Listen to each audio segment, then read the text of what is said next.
Hi,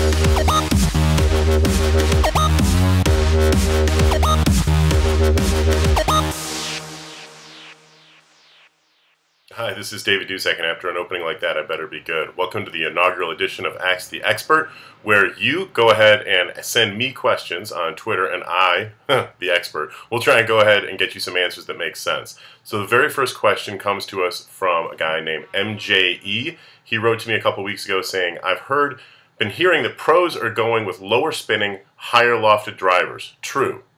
Well, sort of true and not so true. The lower spinning part is absolutely true. Drivers in general have a lot less spin these days than they certainly did a long time ago. Lower spin and higher launch is really the magical equation to get you more distance. And everybody, pros and amateurs alike, want a lot more distance. But as far as going with a lot more loft, I took a quick look at the last 10 PGA Tour winners, and I took a look at the lofts that they're using, and they're really within sort of a range that you would probably expect.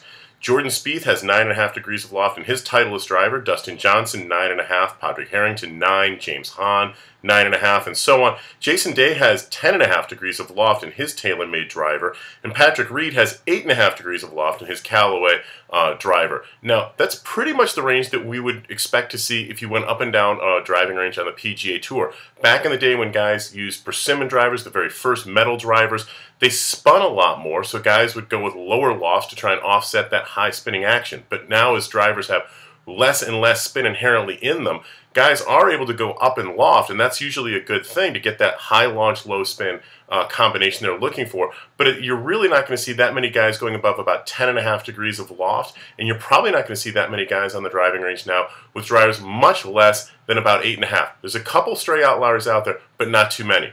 Look, if you've got a question you'd like to ask me, the expert, go ahead and send it to me on Twitter right here at Golfweek_Dusek, and I'll be more than happy to answer them up here. Thanks a lot.